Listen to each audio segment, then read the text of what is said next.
Rebonjour à tous, merci d'avoir choisi cette session.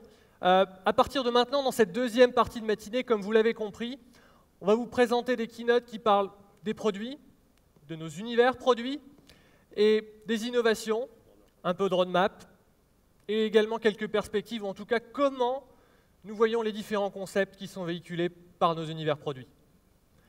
Et avec vous, j'ai la chance de commencer avec le Public Cloud. J'ai une confidence à vous faire. Quand on parle de Public Cloud, ça me fait immédiatement penser à quelque chose d'un peu magique. Et j'adore la magie. Alors comme j'ai toujours rêvé un jour d'être magicien, et afin d'illustrer quelques concepts pour démarrer cette séance, j'ai demandé à un assistant de m'accompagner. Je vous demande de l'applaudir.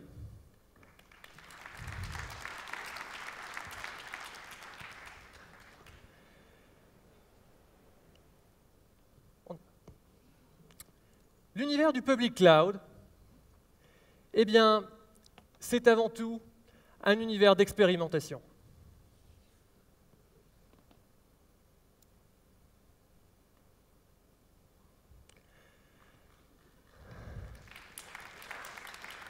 C'est un univers dans lequel vous allez pouvoir tester un ensemble de technologies.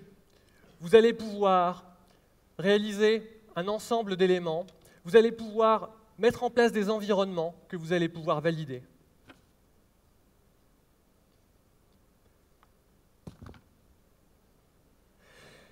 C'est également un univers dans lequel vous allez pouvoir réaliser vos propres cocktails, vos propres mélanges. Vous allez pouvoir valider vos cocktails d'idées.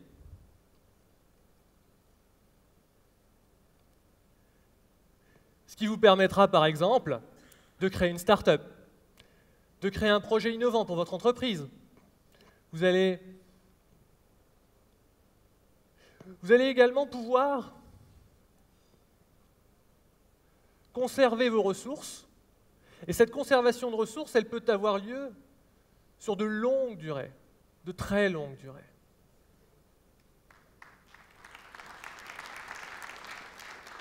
Et finalement, ce sont des ressources éphémères que vous allez pouvoir faire disparaître, que vous allez peut-être pouvoir faire réapparaître parce qu'elles sont disponibles quand vous le voulez, que vous pouvez stocker pour les réutiliser plus tard. Ce sont des ressources qui sont faciles à multiplier quand vous en avez besoin.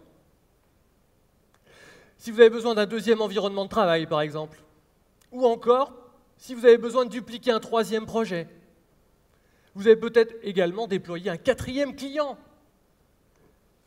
Mais comme ce sont toutes des ressources que vous payez à la carte et à l'usage, quand vous n'en avez plus besoin, vous pouvez les faire disparaître une à une.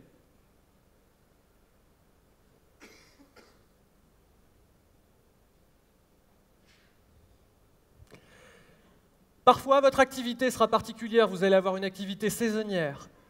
Vous aurez peut-être des pics d'activité dans votre entreprise, dans votre activité. Vous avez peut-être aussi besoin, dans un certain type d'industrie, de réaliser des calculs la nuit en masse. Et là, vous aurez besoin de beaucoup de ressources.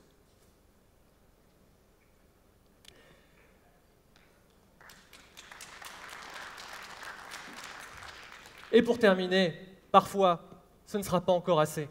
Pourquoi? Parce que pour réaliser un POC, un Proof of Concept, pour réaliser un test d'infrastructure, parce que vous avez un nouveau logiciel dont vous voulez tester la montée en charge, ou encore parce que vous avez fait une campagne télé et que vous avez des milliers d'internautes qui arrivent sur votre site, beaucoup ce ne sera pas assez. Il vous faudra une explosion de ressources.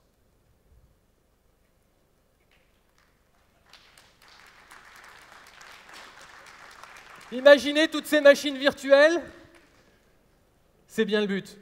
Merci beaucoup.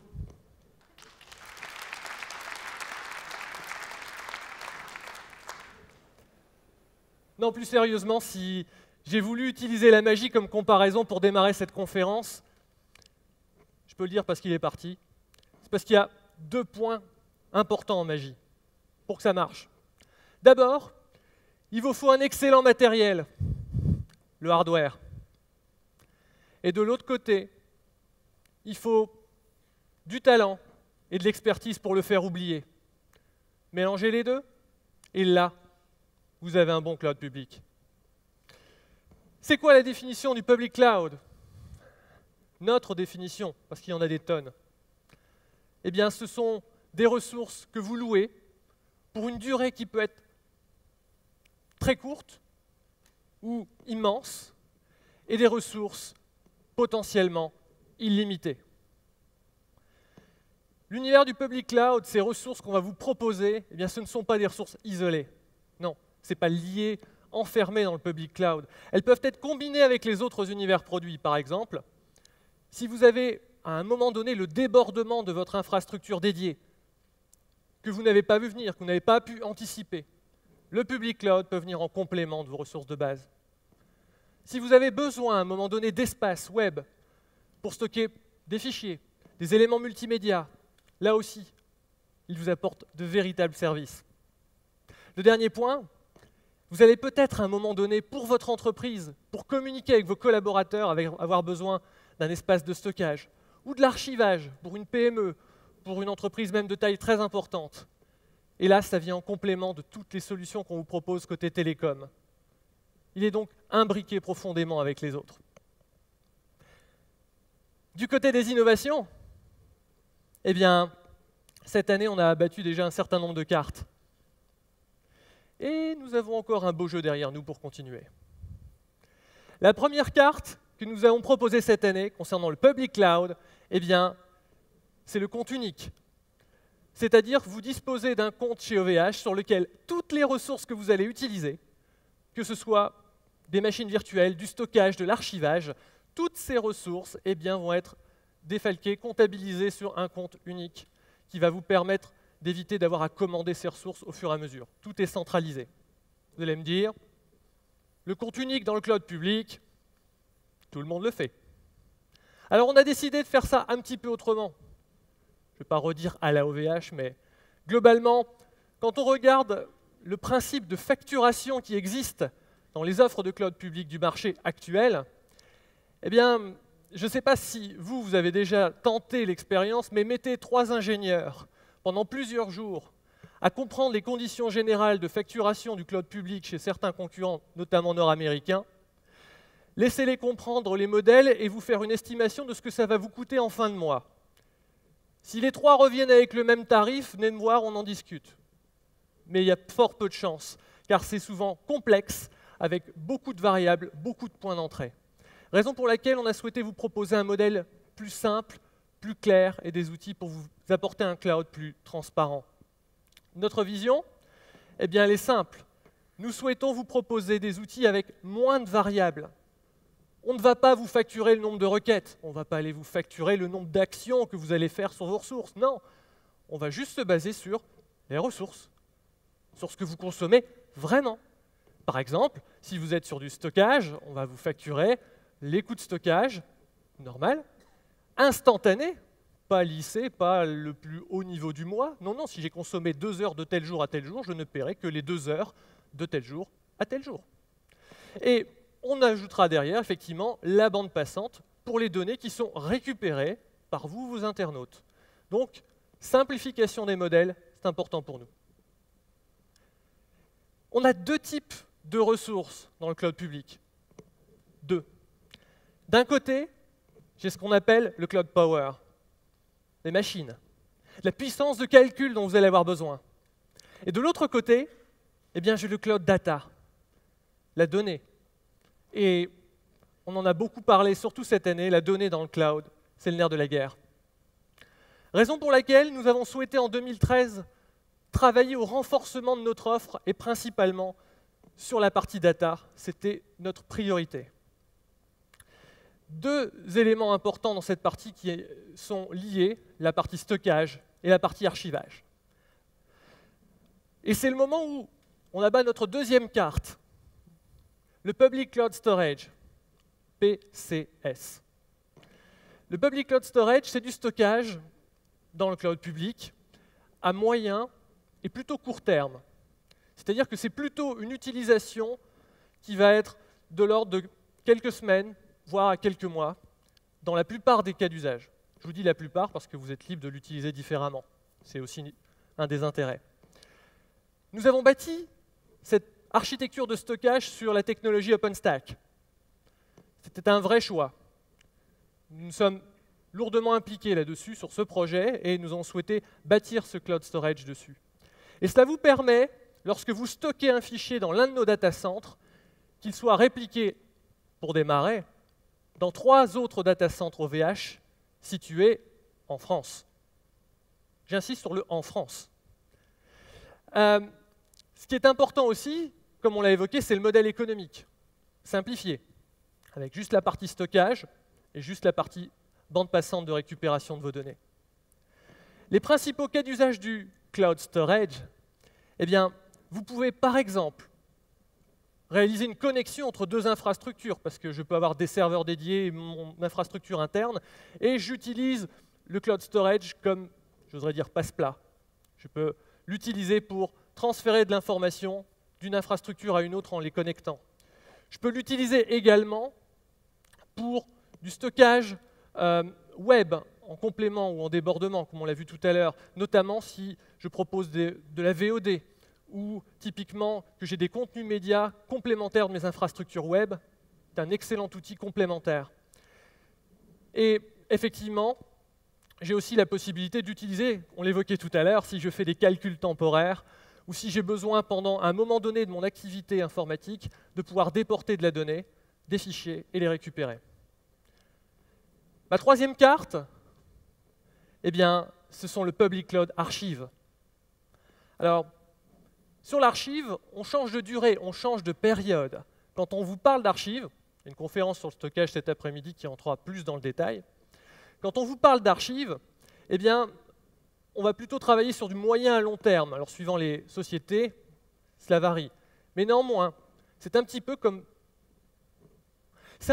votre maison, finalement.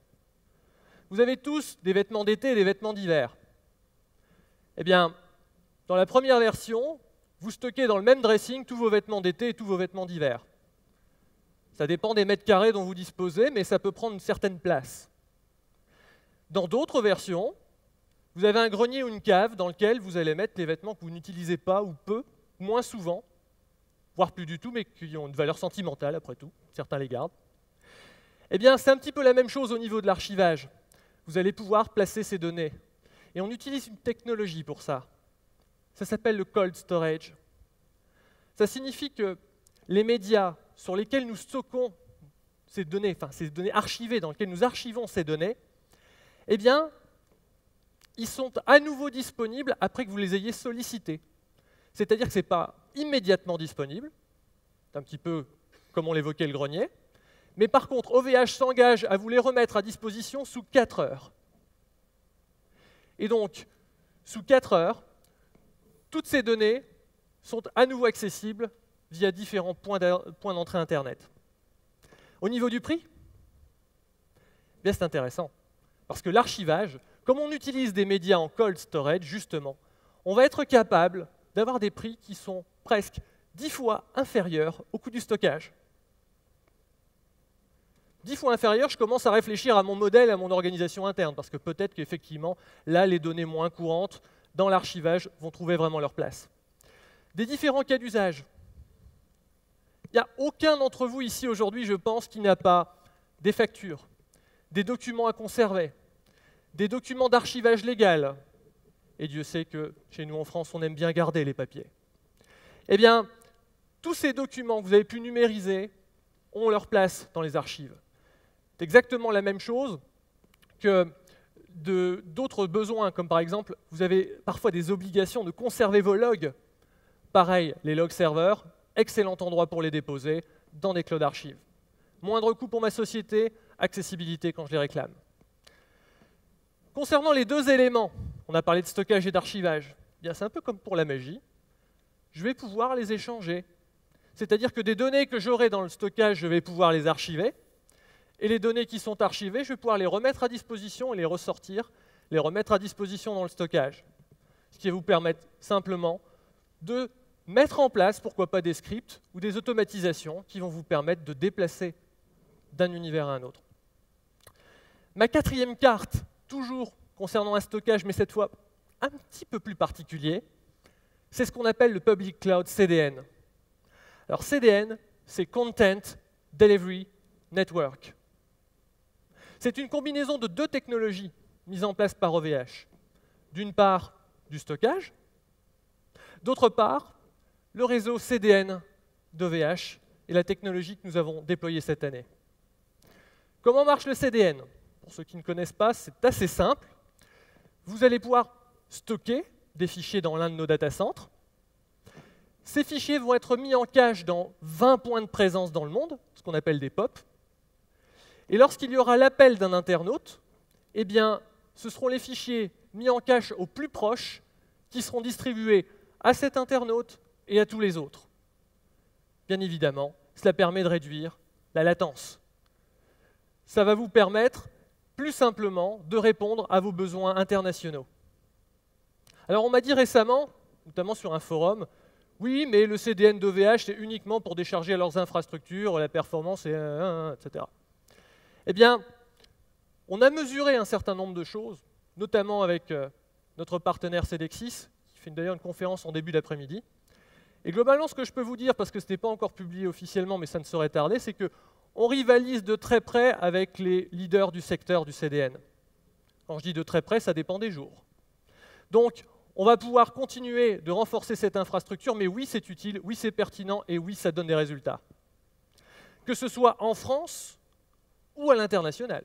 Certains vont se dire, oui, mais le CDN, si je n'ai pas de client à Hong Kong, à quoi ça me sert?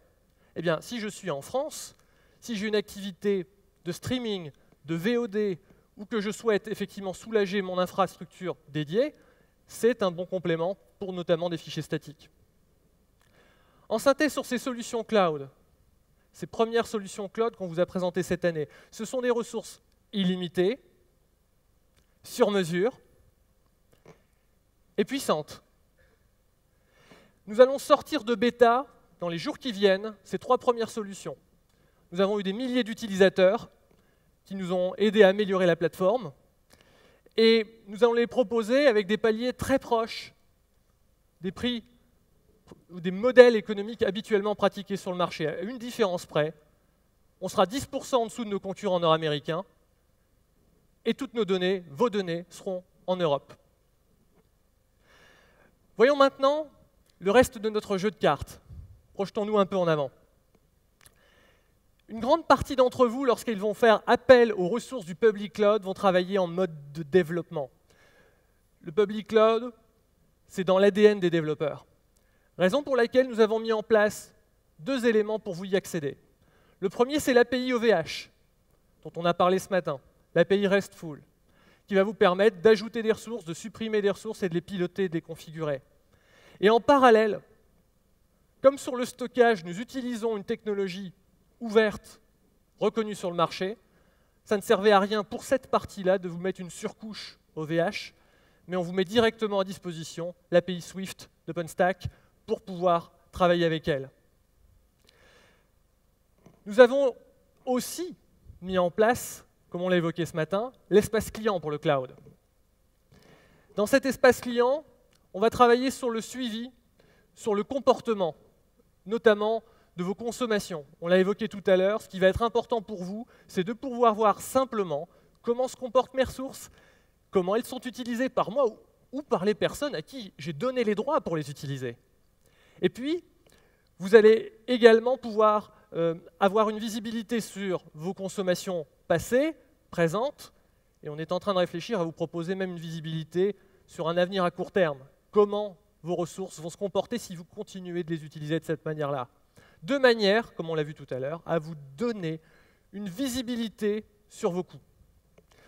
Un point important, l'univers du public cloud, c'est surtout effectivement des développeurs qui les intègrent dans vos solutions. Néanmoins, pour tous ceux qui ne connaissent pas le développement, eh bien, l'univers cloud propose dans son manager toutes les fonctionnalités de l'API, mais utilisables directement, c'est-à-dire pour un utilisateur lambda. Si je veux stocker des fichiers, ou si je veux restaurer une archive, je peux le faire directement depuis l'espace client sans avoir besoin de recourir à l'API. C'est au choix. Ça dépend de la philosophie. Parlons de quelque chose qui me tient particulièrement à cœur, sans jeu de mots. C'est la partie performance du cloud public. Nous avons déjà un ensemble de solutions cloud présentes sur le marché. Le VPS, dans l'univers cloud, qui a un grand succès.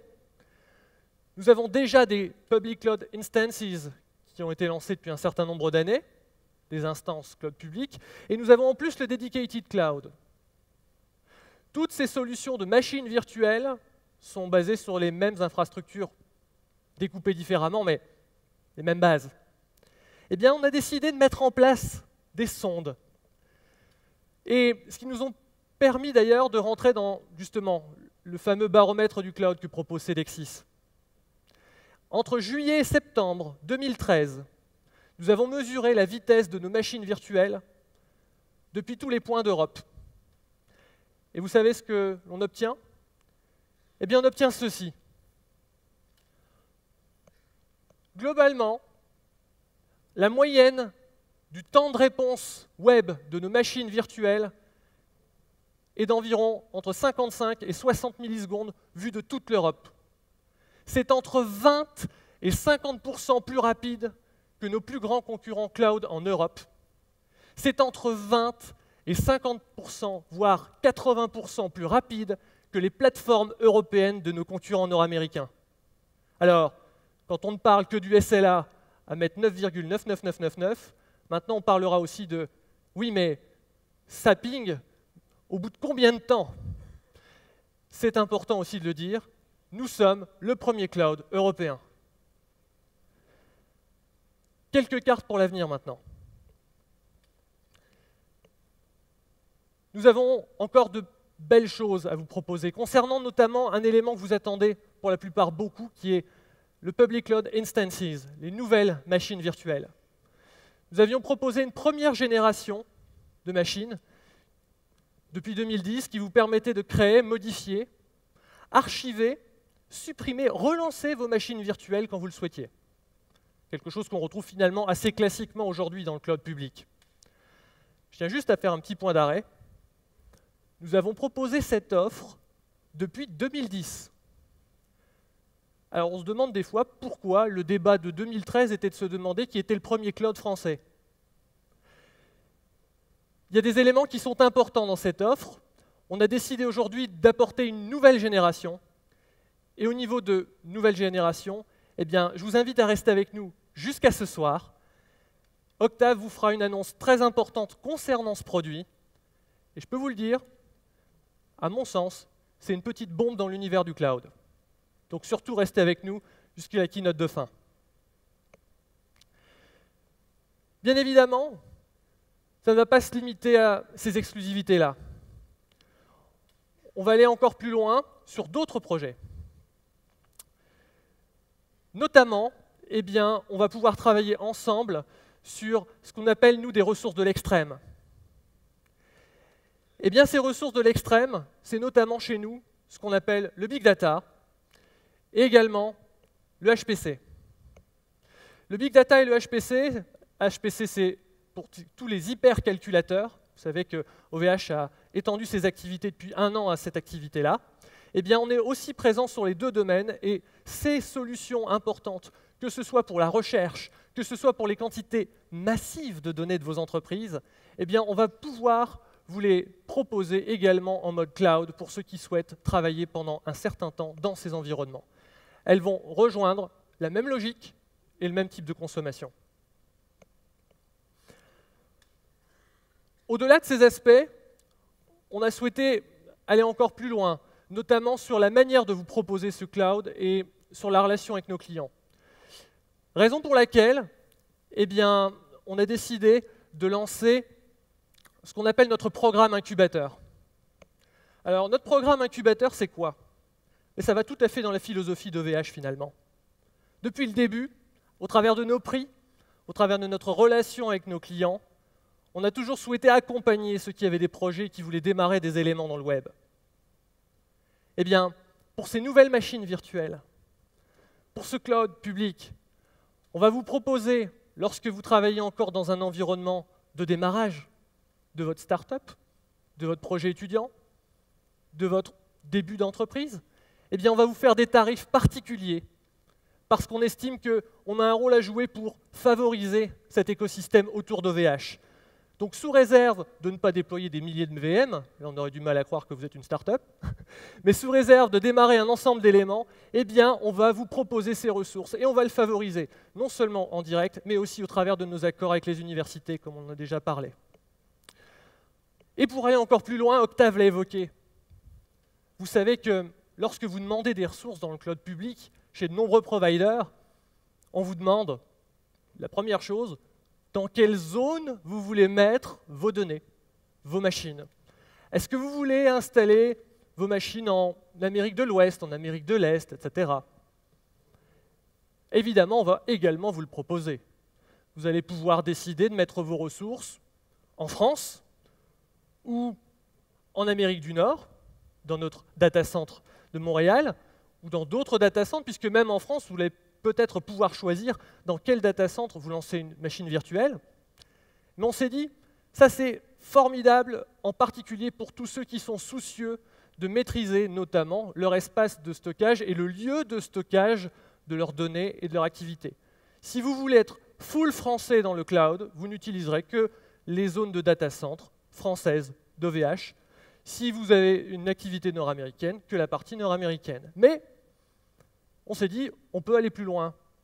Avec les 40 millisecondes de latence qu'on a vu ensemble ce matin, eh bien on est capable aussi de proposer de l'OpenStack, par exemple, au travers de l'Atlantique. Et ça, ce jour, on est les seuls à pouvoir le faire. Alors on a décidé une bêta pour une première mondiale.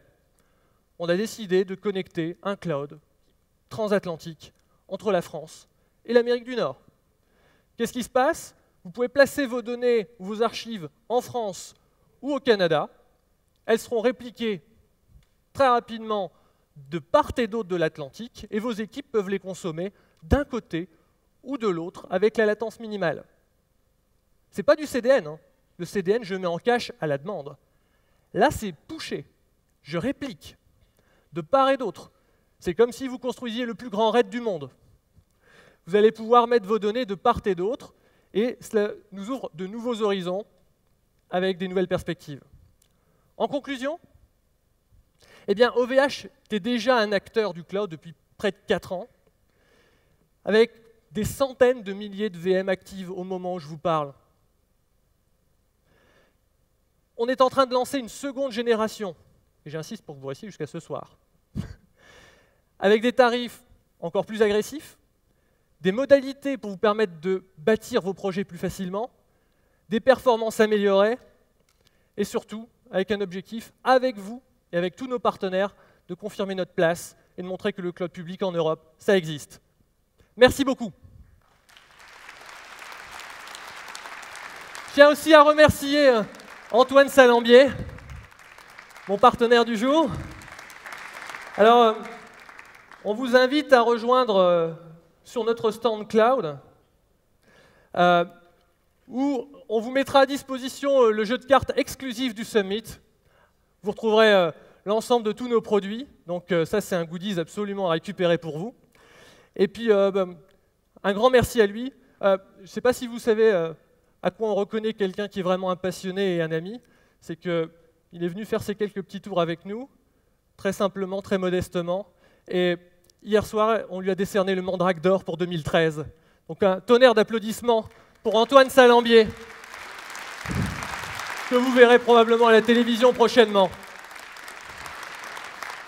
Je vous invite à rejoindre, si vous le souhaitez, notre stand Public Cloud. Vous aurez un maximum de réponses à vos questions. Vous pouvez également, comme c'est un sujet très vaste, suivre cet après-midi des ateliers solutions où on va combiner toutes ces offres. Le Public Cloud, il y en a un peu partout, donc vous en retrouverez dans l'internationalisation, vous en retrouverez dans le stockage, dans la sécurité, dans les infras, bref, un peu dans toutes les conférences et on verra comment vous pouvez les combiner pour bâtir des nouveaux projets. Je laisse ma place dans quelques minutes sur cette scène avec une présentation de la keynote de nos solutions et infrastructures dédiées, les serveurs, le hard, et également, pour ceux qui sont de feeling plutôt web, eh bien vous avez une présentation de nos nouveaux univers web, des nouvelles offres web qui vous attendent dans la seconde salle, le Doc Eiffel. Excellente journée, à tout à l'heure. Merci beaucoup.